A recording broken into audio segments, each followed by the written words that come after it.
All right, well, we are going to go ahead and get started. First, I just want to thank everyone for joining us this afternoon. My name is Hannah, and I co-manage the pre-development program with Stephen, who we will both be presenting today. So today we are going to walk through all of the basic key program information that you would need to know as a prospective applicant. We are going to do some high level background information. We're going to try to go through that pretty quickly. We have a recording of a webinar available on our website that gives some background information on all of the programs. If you have any questions on that background information, please don't hesitate to reach out. You'll probably hear us say that a lot throughout the session. Please don't hesitate to reach out. We are more than happy to talk with you at any point. So after we go through that program information, we are going to talk through the resources that are available for you as an applicant. We want to make sure that everyone knows about all of the resources that are available to support them going through the process of putting together a pre-development application. We are going to try to spend most of our time talking about the scoring criteria, how we do the scoring, and then talking through some highlights of past awarded projects and talking about why those projects were awarded, what really stood out about those projects. And we'll make sure that we leave time for Q&A at the end. I do want to let everyone know that this event is being recorded. We do record all of our webinars so that we can post those on the website. If you have any questions, please feel free to put those in the chat and we'll make sure that we read those questions out so that everyone can hear the question and we will answer those questions for you. Great, so going into some of the background information of LCA, there's a few different grant programs within LCA, and the grant programs share the same goals of creating more housing choice, specifically supporting affordable housing, creating living wage jobs, and expanding economic opportunity, improving connections, so connecting housing, jobs, and regional amenities. We have a focus on environmental sustainability, looking at reducing greenhouse gas emissions and conserving natural resources. And the overarching umbrella for all of our goals is to realize more equitable development outcomes. All LCA grants are submitted, excuse me, all LCA grants are submitted as a partnership between the development team and the city. And the city that the development team will be partnering with does need to be eligible to apply. We have a list of eligible cities available on our website. If you have any questions about if a city that a project is located in is eligible, or if you are city staff and you're wondering if your city is eligible, you can check that list, or you can reach out to either me or Stephen, and we'll be happy to check that for you. If you're not eligible and you're interested in becoming an eligible city, just let us know, and we'll make sure that you get all of the information that you need to enroll in the program. So we're going to move into more of that pre-development specific information. So pre-development grants are really for projects that are earlier on, as the name suggests. You're still working on defining what your project might be, redefining what the development might be. We are here to support that work. Some of you might remember that prior to 2022, the pre-development grants, there was an LCDA pre-development grant and a TOD pre-development grant. Last year, we combined both of those programs into a single pre-development program, and we're going to be continuing that this year. So there isn't a separate LCDA pre-development, no separate TOD pre-development. It's just LCA pre-development. We do view the pre-development program as a pipeline to development. So you're absolutely able to apply for a pre-development grant and then a development grant. You can apply for them in the same year. It depends on where you are in the stage of your project. It's more typical that we would see a development project applied for after the year following the pre-development award. But it really just depends on where you are with your pre-development and your development stages. So Pre-development can support a pretty big range of projects. There are activities that we can support for pretty early stage in the project, like doing design workshops, financial studies, project impact analysis, community engagement. If you're interested in a full list of our eligible uses, we do have that available on the website. This isn't an exhaustive list, so if there's something that you are interested in having funded and it isn't on that eligible activities list, please don't hesitate to reach out. We can talk through eligible activities with you. One thing that I do want to note that is eligible through pre-development is developer mentoring for new developers. We can pay for a development consultant to work with new developers to kind of learn the ropes, help with the development process. I lost my notes page. So I want to walk through a little bit more about kind of what stage of development you might be in and what would be eligible for pre-development at different stages. So the schematic design process is the earliest stage of a project where the pre-development award might be a good fit. Earlier stage activities like big picture visioning or prospective development planning without a site or a clear program are not eligible activities for LCA. We can support site selection if you have an identified project and you're narrowing down between 2 or 3 sites. And if you have an identified site and you're trying to figure out what might be the best development there, we can help with those, but we need to either have an identified project and you're selecting between a small number of sites, or you have a site and you're figuring out what the best development is going to be on that project. With our requirements for LCA, schematic design is typically the first significant stage where you would be looking at applying for LCA and where community participation would be beneficial. Feasibility studies, site design, and community engagement are all things that you might see at this stage in development. Looking at design development, this is where you have a pretty good fit for our pre-development program, given the kind of things that we can pay for with our eligible uses for the program. If you have development scenarios that might need to be refined based on specific project studies, initial engineering work, architectural plans, or engagement, this is another place that pre-development might be a good fit. Construction documents are an eligible activity, and this is where the project is becoming like fairly finalized, and the pre-development program is looking to see how the funding is going to advance and enhance your project here, not just looking to complete kind of the next to-do list item on your project. Design workshops or completing construction documents in response to the work of other studies can always be a good fit for pre-development as well.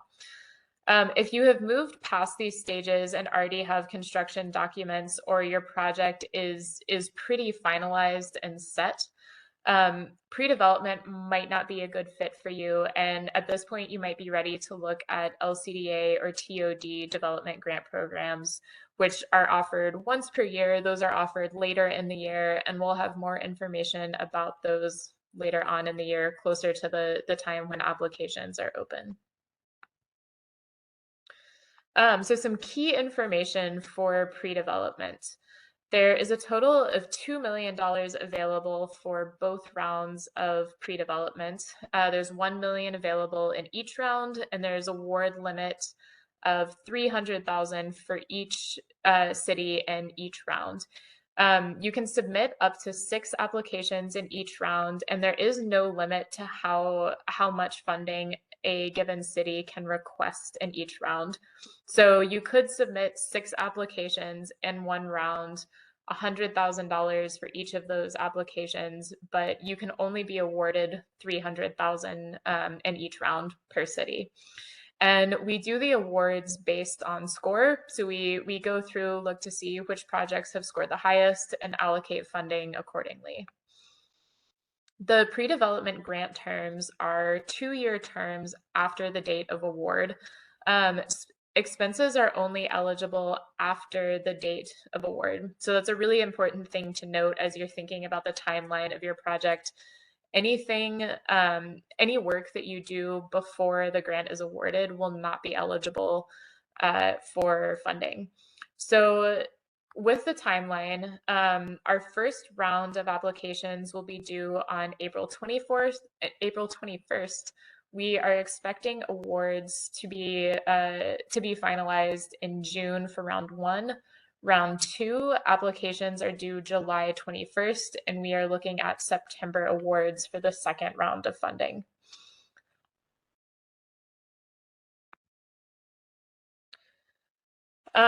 So since some of you may be familiar with the pre-development program already, we wanted to highlight some changes for 2023. This year, we do have an advance payment option. This is an option for 50% of the award to be given at the time of award. And I'll go into a little bit more detail about that and specifically how that might work. The second change that we have is we have done a lot of work to remove some of the jargon and overly technical language that we had in our scoring criteria.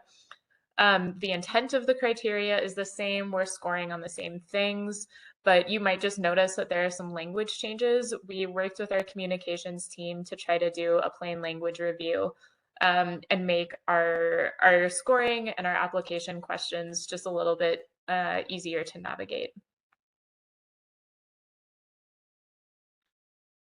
So hi everyone, I'm Stephen Klimek. I co-manage pre-development with Hannah, and next we're going to kind of talk through a bit of the application process and scoring so you really know what to expect and how to prepare, and we're also going to kind of share a number of resources that are available to applicants.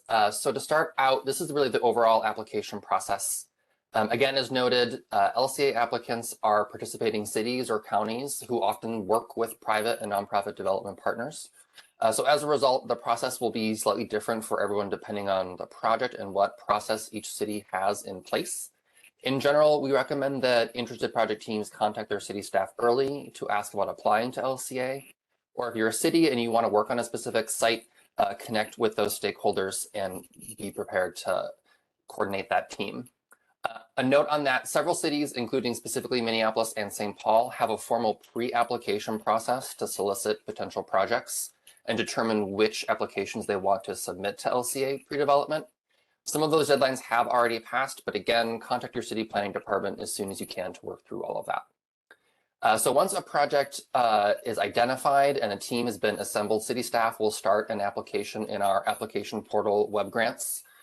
Sometimes web grants is a swear word, but we try to make it as easy as possible despite its Windows 95 experience. So for city staff, please send us an email, Hannah or myself, with a list of everyone that's going to be working on the grant application and putting responses together, and include them in that email. After that, everyone can register for a web grants account, and we'll be able to really streamline approval processes, getting everyone connected to the right application. And then it makes it easier for us to communicate and kind of answer questions as you complete your submissions. So after you submit your application, LCA staff coordinate an eligibility review and the scoring evaluation. So based on scoring rank, staff will make a funding recommendation and present that to our Community Development Committee, or CDC. And once approved there, the funding recommendations are awarded by the Metropolitan Council. So once a funding recommendation is awarded, the city applicant will start working with the council's grant administration staff. They'll be your primary contact after that point, rather than Hannah or myself. And you'll have an orientation to finalize the grant agreement, where you'll have your requested activities and the deliverables we expect when you close out your grant. That grant agreement is really a contract between the city and the council, and any subrecipient agreement between the project team and the city is worked out after that separately. As Hannah noted, an awarded project can technically start working on the grant activities as soon as council approves that award. However, we really recommend waiting until that grant agreement is signed and being prepared for that before incurring expenses. As a project makes progress on the awarded activities, they'll start submitting reimbursement requests to their city. The city will review those and submit them to us as the council. The disbursement of funds works through the same kind of chain backwards from the council to the city. If there's a subrecipient agreement from the city to the development project, and then to consultants or subcontractors. This is where we get into as Hannah mentioned, that prepayment option as one of the changes we're making this year. That long chain of approvals and requests and transferring funds can take a long time. We recognize that is often a burden. So starting this year, cities will be able to opt into using a prepayment option for pre-development awards. How that generally will work will be once a grant agreement between council and the city is complete and any subrecipient agreement that's involved in the project. Council will review these and issue a prepayment of half of the grant total to the city. So this is really intended to support the grant requested activities and reduce that kind of cash flow issue and the float burden on project teams, consultants, or subs that are working on the grant activities. So after the prepayment funds have been expended and that first 50% of the work is done, the last 50% will return to that cost incurred reimbursement basis. So again, this will be up to each city to decide on using. We already know that some cities, including the city of Minneapolis, will not be able to use this process this year. But if you're awarded and you're interested in taking advantage of this, let us know and we will coordinate that with our grant admin team when the time comes. So on scoring, the pre-development structure hasn't changed significantly from the last several years, but it's organized around the what, how, and the who of your project. The what really covers your project vision and goals and how they advance LCA and Thrive 2040 goals in one or more priority areas, including housing, economic opportunity, compact connected development, environment, and equity. So in other words, this section will really be considering what the big picture of your project is and what it's going to produce, what its potential impact will be. The how is the process you have in place, what you've already done and what you plan to do as you continue the development project. And the who is your project team, which we define project team by all those individuals and groups that you have brought into the decision-making process on your project, from typical developer, architect, consultant, to public agencies, community advisory groups, tenants, or future users. A note on scoring, as we mentioned earlier, that equitable development is an overarching goal across all of our priority areas. We consider equity broadly, and we're looking to see how you're taking the intersection of race into account, since race is the largest predictor of inequitable outcomes in the state. Projects that are considering racial equity will be prioritized. If you're looking at other forms of equity, you will still receive points, but you won't receive full points unless you're also considering how race is impacting your project and the communities it's intending to serve. So this is how we look at equity in all of our programs. We do not have a minimum equity score in the pre-development program, and there aren't necessarily explicit equity criteria, but it's layered throughout the application and the criteria that we have set. In our other programs, there are some that have a minimum equity score. So in getting into resources as you're thinking about applying, again, we're operating as a single program, but Hannah and I will both work on this together. So to keep it kind of clear and have easy points of contact, anyone that's in Hennepin County and is putting an application together from a city there, I'll be your primary contact. And for every other city and all the other counties, Hannah will be your primary contact kind of during the application process. I'd say that us as program officers are your best resource. Please send us questions by email, or we have a bookings feature on our program website where you can schedule time directly on our calendars and don't need to do a lot of email back and forth to find a good time to kind of just get together and talk. So I think we really appreciate an opportunity to hear about your projects early and answer any kind of questions you have, make sure it seems like it's a good fit, whether you're before the application and considering it, or once you're deep into the application. I think the next big resource that we highlight and recommend is our evaluation explanations. And these provide more detailed information on how our scoring reviewers will be scoring your applications. And these are uploaded as a PDF on the pre-development page linked at the very bottom. So for every single criteria, the evaluation explanations list the questions reviewers will ask themselves when they're scoring your responses, and it provides potential examples of how to achieve points for that criterion. So the examples, again, are not an exhaustive list, but give you a better idea of what we're looking for in each criteria, and it gives our reviewers a kind of a range of things that we have been seeing and that we have intended as part of our criteria. So we think this is really one of the most valuable resources for applicants. Really encourage you to use this in self-scoring your projects and help you articulate your responses to each application question. It notes and links to some other resources and external references, specifically one including the product data profile tool, where that will be most helpful or appropriate for you to include in your responses. And that is a separate tool, which is our next application resource. To expand on that, this is an online tool on the LCA website and linked from the evaluation explanations that is able to provide applicants with a data profile of their project area. And this data comes from the Metropolitan Council's new equity considerations data set, and it provides a really wide variety of demographic, income, and other information such as level of housing cost burden households or proximity to affordable daycare locations. And this is all census tract level data. It provides how that tract compares to the city it's located in, as well as the 7-county region as a whole. So we really can contextualize and put the community that you're working in into context. So we really encourage you to use this tool to get more baseline information about your project site and its broader area, and or use this as a resource in other community development efforts or projects that you're working on. There's instructions on the left-hand toolbar as you open it on how to use it and how to access the data and pull that. But also feel free to reach out to us, or there's a contact listed as Maya Guerrero Combs, who manages all our LCA data and this tool. So any or all of us are able to help you troubleshoot or answer any questions about what you're finding there. A few more. There's a number of webinars that we've done over the last couple of years that are listed on the LCA website. We encourage you to review those.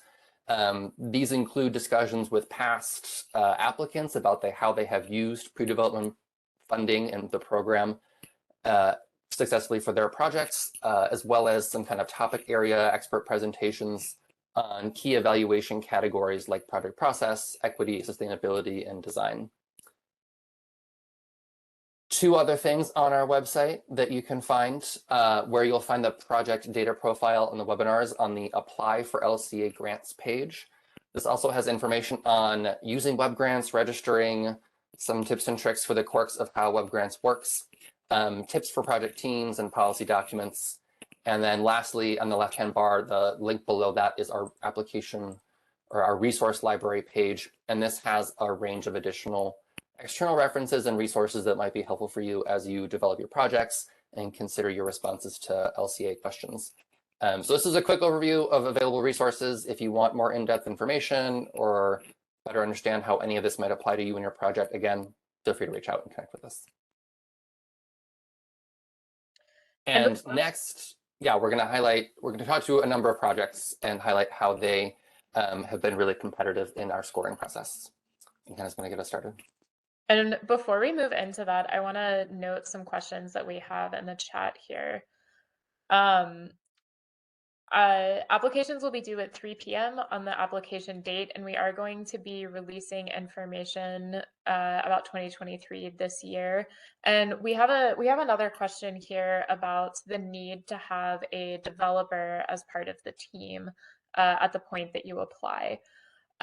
You don't necessarily have to have a developer on board at the point that you apply.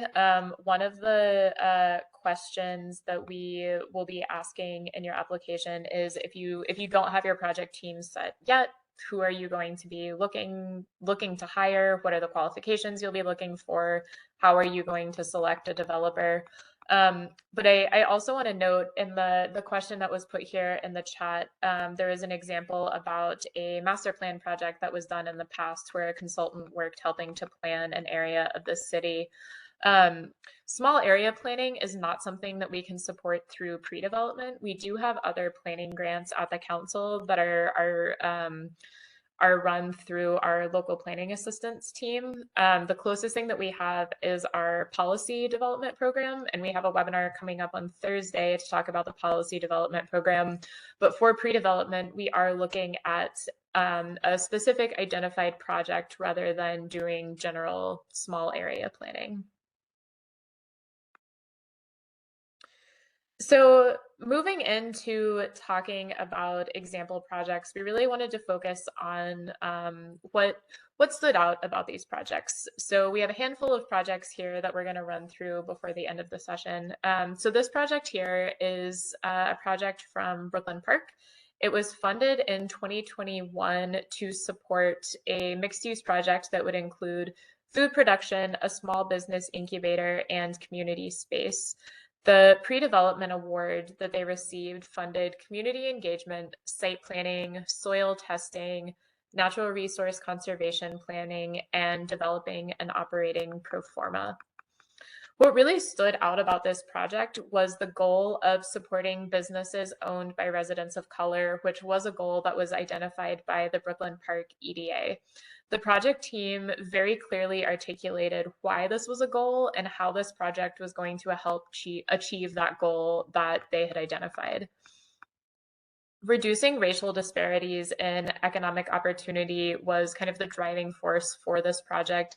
And the project team had a community engagement plan that was going to help support best achieving this goal. They had a plan to work with a local community organization who had experience doing engagement and facilitation. And they also described in their application the history of engagement that led them up to this point. So they went through the process of telling the story of how the idea for the project came about, who was supporting the project, and how they were going to continue community involvement in the project going forward. So in addition to having this driving goal that was very well aligned with LCA goals, the project included environmental sustainability measures, planned to create 150 jobs, and they were significantly increasing density on the site by turning a currently vacant site into this larger commercial space. The next project that we want to highlight is one from the city of Minneapolis. This is a grant that was awarded for the Downtown Longfellow project in 2020. The awards supported a market study, site planning, a feasibility study, developing a stormwater management plan, and doing community engagement. The project intended to redevelop an area in South Minneapolis that had been damaged during the 2020 uprising with bringing in a mixed-use development and a large public plaza.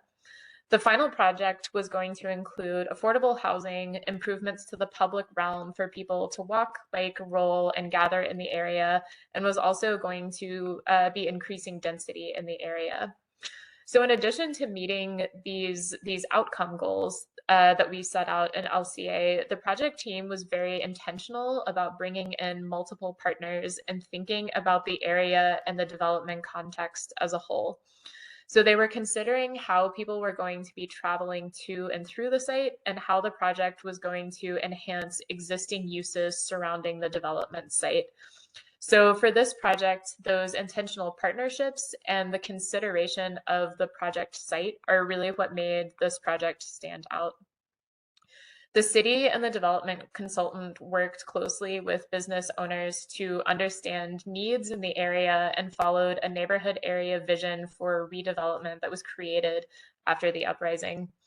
In addition to increasing density, providing affordable housing, integrating environmental sustainability, and improving connections, the project stood out because of the partners that came together to develop the proposal that they put together in their application, and how those pre-development activities were really considering the entire context of the site and the project area, not just thinking about the project itself. They were looking to see how this new project was going to connect to surrounding uses and really be the best complement to development that already existed in the area. Our next example is the International Food Village that was a successful application from the city of Brooklyn Center in 2022. And they received a $100,000 pre-development award to complete a financial feasibility analysis, a stormwater management plan, as well as do site planning and architectural design. And the project was a proposed kind of multi-phase redevelopment of a 9-acre site that will really be anchored by a large 100,000 square foot ethnic supermarket that is expected to create just over 100 jobs, living wage job opportunities, and include an African brewery and a bulk purchasing establishment. And that concept plan also included 175 units of housing, with 20% of the units affordable to households at or below 60% of the area median income. And this project modeled a number of things that helped it stand out and score competitively. It included affordable housing, and we used the grant funds to help determine the number of affordable units and at what AMI population they'll be able to serve. It provides a number of new job opportunities for the community at a range of levels, and has additional related uses that can provide both jobs and neighborhood services, including a clinic, affordable retail, and a community event space. The development as proposed was really dense. The site was integrated into the surrounding neighborhoods, and it really kind of modeled a number of transit-oriented development principles on built form, parking reduction, and public realm investments. This development is also really an intentional piece of the city's larger downtown Brooklyn Center framework plan, and the application really clearly connected the objectives that that plan identified for this site in the area and the prospective outcomes of this specific project. The proposed commercial uses are really going to offer a unique destination that is also reflective of the racial and ethnic diversity of the community that's already around the site. And that was really determined as a result of community engagement and both the city and the developers' participation and kind of presence in community and envisioning about what they wanted to happen in the city and on the site. And there's a lot happening in this project. I don't want to make this seem like you have to be doing everything to be competitive. Part of what stood out about this is that in each of those kind of key components, they did a very good job of identifying how that was going to achieve or advance LCA and Thrive goals, and kind of communicated the potential impacts and outcomes of your work against those. Our next project is from the city of St. Paul. The Keystone Community Food Site was an application and an award in 2020 that received a $100,000 award for site feasibility and site selection, including developing site plans, doing community engagement, and design workshops around those site plans. So Keystone Community Services operates across Ramsey County and was really outgrowing its facilities in providing and connecting people in need with food and food resources. And they had planned a new centralized location for its operations as a new community food site that would have a centralized distribution facility and operations for a food shelf grocery store, mobile food truck distribution, community space, and crisis support services. So what stood out about this project in pre-development and that made it competitive was that Keystone had conducted community engagement with its users to identify the need for this new central facility, and that those users were really heavily transit dependent and wanted a more accessible location along the Green Line in the Midway neighborhood of St. Paul. The proposed kind of mix of uses and activities taking place in the project modeled how to really bring a lot of activity to a transit station and to a community, really by providing essential services and daily needs such as food access. And the project process plan was to continue developing the project concept as a result of further and future community engagement and the inclusion of Keystone's users. While the project doesn't provide a lot of jobs in and of itself, Keystone is a small nonprofit that is small but mighty. It supports a lot of economic opportunity in the city, in the county, and the region through the scope of the work that they do and how this project and this new site could expand and grow that. This is a project also, this is a good example of a project that evolves over time. So soon after funds were awarded, a specific site became a really clear focus of the project. So there was less need for site selection activities, but a lot of specific site planning work. And that was all in line with the deliverables and the expected outcomes of this application and these grant funds. So it was an easy change to accommodate. We sometimes see applications that propose a big range of grant uses across many phases of work. But when things get moving, we find those weren't as grounded in what was really clearly or immediately needed. So when there are changes to the project, which there always are, we know, that throws a wrench into the grant process. So knowing what you need for funds up front and how you can use the award is really effective. And I think we have time. We're going to do one more kind of connected example. These are two projects and two separate applications of pre-development from the city of Minneapolis. One for the former Kmart site that came through in 2020 at Lake Street and Nicollet, and one for the redevelopment of 3030 Nicollet as a development project in 2021. And so I think this is another case of how a city has used pre-development funding to convene multiple partners across nearby projects and coordinate the plans for the area and consider the development context as a whole. So initially, the city began planning the former Kmart site with the Nicollet Lake project and used pre-development funding to develop a public space framework across the entire area, bring in community engagement to that process, and conduct a number of project studies for displacement risk mitigation and wealth creation from the project as a whole. And the following year, 3030 Nicollet as a specific project was, a nearly adjacent development project proposing to transform the former Wells Fargo Bank site on Lake Street in Nicollet into a more sustainable mixed-use affordable development. So these were both standout proposals on their own, but they also started to reference each other in their grant activities and recognizing that the communities each was hoping to engage and serve as a result of these projects were the same.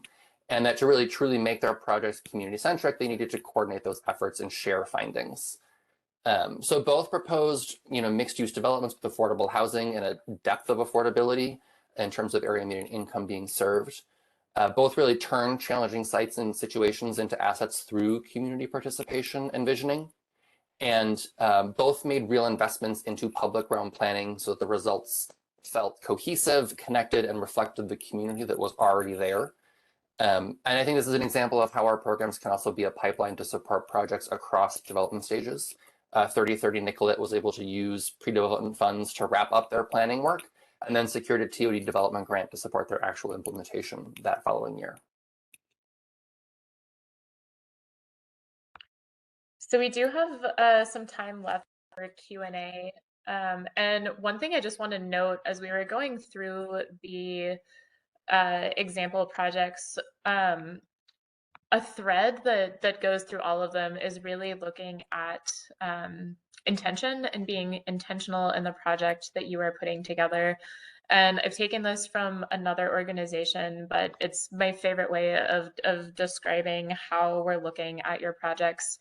We're really wanting to know why this project now and why are you the right team to be doing this project? And in your application, I think the best way to be successful is to articulate answers to those questions. So we're not just looking for a development project to go up. We're looking for something that is meeting a specific need. We're looking at how you came to determine that need, who's coming together to fill that need, and how you're being really thoughtful and intentional in putting a project together that's going to meet that specific identified need. So in our last 5 minutes, we're going to move into question and answer now. And I want to make sure I read out a question that was here in the chat. And I apologize, I have a very wiggly dog next to me, so you might see some feet come up on the camera. So there was a question about flexibility in the budget. And when you're putting together your application, you will put together a budget. You'll put together specific requests for the grant and amounts that are associated with the activities that you are requesting funding for. We do have up to 20% flexibility for those budgets. We understand that projects change, things happen, there are surprises. And then if anything's changing beyond 20%, what will happen is we will move into an amendment process. So the project will go back to our community development committee, and they'll vote on approving the amendment or not approving the amendment. And the way that we look at it is we really want to support your project. And as long as the project is still going to be meeting those LCA goals, we typically are very flexible. We still have to follow our process. So anything over that 20% threshold, it's a little bit more intensive to make that change. But we do want to work with you. We want your projects to be successful, and we want to figure out pathways for those projects to be successful. So if anyone else has any questions, please put those in the chat, and we are happy to answer them now.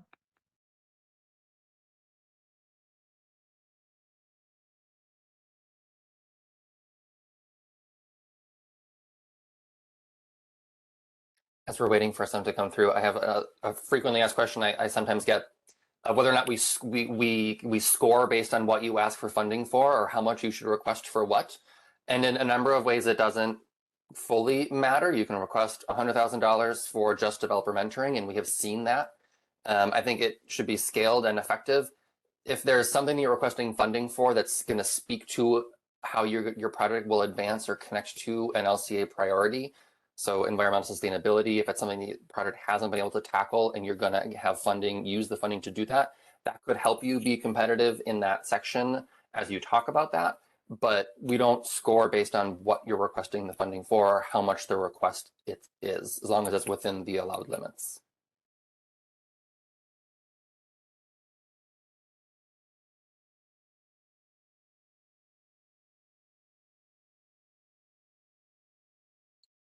Okay, Marilyn, you should be unmuted now to be able to ask your I'm question. thinking about it on the one hand about the development programs and if that's a little bit treated differently pre-development. So if we're so early on and we may have our internal city goals and our economic development programs and efforts, but do they have to be only focused on the full-time equivalent of the living wage, and how is it treated when we're sort of estimating, we're going to create this much commercial space, we hope to attract this kind of business, but none of that's done yet. So how do we, treat that jobs question in the writing, and how is that received by you? And sort of how is that contractually written in? Is that like a monitor follow-up where we really got to meet those targets? I have a lot of questions around the jobs piece. And is that more appropriate on the development, or, I'm kind of toggling between both programs and my thinking of that, but does that make sense? Yeah, that's a great question. So in pre-development, we don't ask about specific number of jobs that will be created, and we don't ask about specific number of housing units that will be created. We understand that projects are coming in pretty early, and especially if you're at a stage of having a site, trying to figure out what's going to go on that site, we don't expect you to know how many housing units or how many jobs will be in there. And to the contractual obligation question, in the project summary, which goes in your grant agreement, we don't mention the number of jobs that will be there. We talk about the reasons that the award was funded, and we talk about what you're planning to do with the grant awards. But in pre-development, we also understand that you might be doing a feasibility study and find out that the project isn't feasible. And we see that as being valuable information because it's still moving that development process forward. So finding out that the project isn't going to work isn't necessarily something bad, because it's you're still moving forward and figuring out what will work. So there's a lot less of those hard, tangible outcomes that we're looking for in the pre-development stage. We're really trying to support you figuring out getting to the stage where you do know those tangible outcomes. So there's more contractual obligation in the development program around having the same number of jobs, having the same number of housing units at the levels of affordability that were submitted in your application. And in the pre-development stage, we're really looking for those deliverables. So we're looking for what kind of community engagement did you do? What was your final site plan? Things like that. So it's much less an issue in pre-development than it is in the development programs. Okay, perfect. Thank you.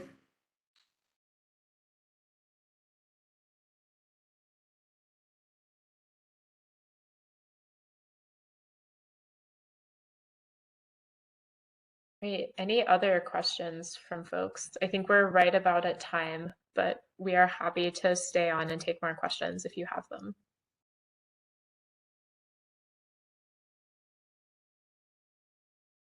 And I'll go ahead and say one more time, I know we've said it over and over, please don't hesitate to reach out for us as we're waiting to see if any more questions come in.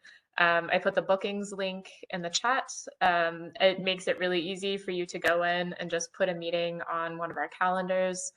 We are more than happy to talk with you. Even if you don't plan on applying this year, we're happy to talk through what the programs are, what kind of projects we can fund. And we definitely encourage everyone before you apply to reach out, talk to us. We're here to support you and make sure that you can do everything that you can do to have a successful application coming through the program. So this recording will be put online for you to be able to watch later. Stephen, is there anything else you want to say before we close? No, I think that's it. Right. At those next steps quick. The upcoming. So anyone that's interested in a broader policy development or policy issue, Hannah will be doing a webinar on that this Thursday, the 9th at 10. It was asked in the chat a couple times, but our scoring criteria, the evaluation explanations, and the last week's webinar and this webinar should be posted at the latest, hopefully by next week. And then the pre-development round 1 will open on March 20th and be due April 21st. And similarly with the round 2 opening in mid to late June and due in July. Hey, well, thank you all so much for joining us this afternoon. We really appreciate it, and we look forward to hearing from you. Thanks, everyone. Thanks all.